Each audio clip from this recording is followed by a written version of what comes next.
एक शख्स गाड़ी से उतरा और बड़ी तेजी से एयरपोर्ट में घुसा। जहाज उड़ने के लिए तैयार था। उसे किसी कॉन्फ्रेंस में पहुंचना था जो खास उसी के लिए आयोजित की जा रही थी। वो अपनी सीट पर बैठा और जहाज उड़ गया। अभी जहाज कुछ दूर ही उड़ा था कि कैप्टन ने ऐलान किया, तूफानी बारिश और बिजली की वजह से जहाज का रेडियो सिस्टम ठीक से काम नहीं कर रहा, इसलिए हम करीबी एयरपोर्ट पर उतरने के लिए मजबूर हैं। जहाज लैंड होते ही अब वो शख्स बाहर निकला और कैप्टन से शिकायत करने लगा कि उसका एक एक मिनट कीमती है और होने वाली कॉन्फ्रेंस में उसका पहुंचना बहुत जरूरी है। पास खड़े दूसरे मुसाफिर ने उसे पहचान लिया और बोला, डॉक्टर पटनायक, आप जहां पहुंचना चाहते हैं टैक्सी द्वारा यहां से केवल 3 घंटों में पहुंच सकते हैं। डॉक्टर ने उस शख्स का शुक्रिया अदा किया और टैक्सी लेकर निकल पड़ा। लेकिन ये क्या, आंधी तूफान और मूसलाधार बारिश ने गाड़ी का चलना मुश्किल कर दिया। फिर भी ड्राइवर गाड़ी चलाता रहा। अचानक ड्राइवर को एहसास हुआ कि वो रास्ता भटक चुका है। नाउमीदी के उतार चढ़ाव के बीच उस शख्स को एक छोटा सा घर दिखा। इस तूफान में वही गनीमत समझकर गाड़ी से नीचे उतरा और दरवाजा खटखटाया। आवाज आई, जो कोई भी है अंदर आ जाए, दरवाजा खुला है। अंदर एक बुढ़िया आसन बिछाए भगवत गीता पढ़ रही थी। उसने कहा, माँ जी, अगर इजाजत हो तो आपका फोन इस्तेमाल कर लूं।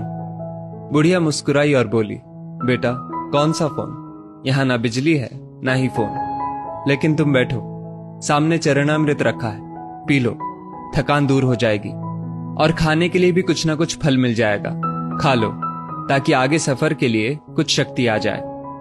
डॉक्टर ने शुक्रिया अदा किया और चरणामृत पीने लगा। बुढ़िया अपने पाठ में खोई थी कि डॉक्टर की नजर उनके बगल में पड़ी। एक बच्चा कंबल में लिपटा पड़ा था जिसे बुढ़िया थोड़ी थोड़ी देर में हिला देती थी। बुढ़िया ने पाठ समाप्त किया तो डॉक्टर ने कहा, माँ जी, आपके स्वभाव और एहसान ने मुझ पर जादू कर दिया है।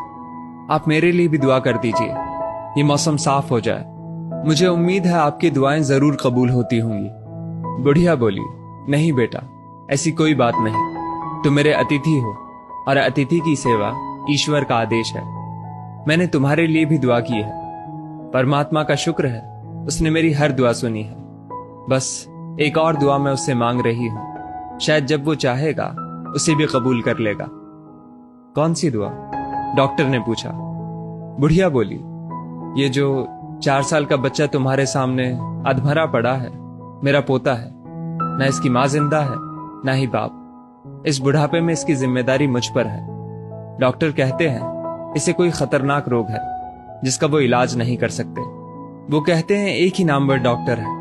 क्या नाम बताया था उसका? हाँ, याद आया, डॉक्टर पटनायक। वो इसका ऑपरेशन कर सकता है। लेकिन मैं बुढ़िया कहां उस डॉक्टर तक पहुंच सकती हूं? बच्चे को लेकर जाऊं भी तो पता नहीं वो देखने के लिए राजी भी हो या नहीं। बस अब बंसी वाले से यही मांग रही थी कि वो मेरी मुश्किल आसान कर दे।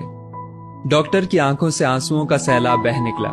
वो रूंधे कंठ से बोला, माई, आपकी दुआ ने हवाई जहाज को नीचे उतार लिया, आसमान पर बिजलियां कौंधवा दी, मुझे रास्ता भुलवा दिया ताकि मैं यहां तक खींचा चला आऊं। हे भगवान, मुझे यकीन ही नहीं हो रहा कि कन्हैया एक दुआ कबूल करने के लिए अपने भक्तों की इस तरह भी मदद कर सकता है। दोस्तों, वो ईश्वर सर्वशक्तिमान है।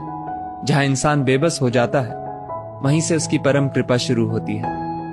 यदि इस वीडियो ने आपका दिल छू लिया हो तो इसे लाइक शेयर अवश्य करें और ऐसी बेहतरीन वीडियोस के लिए हमारा पेज जरूर फॉलो कर लें। धन्यवाद।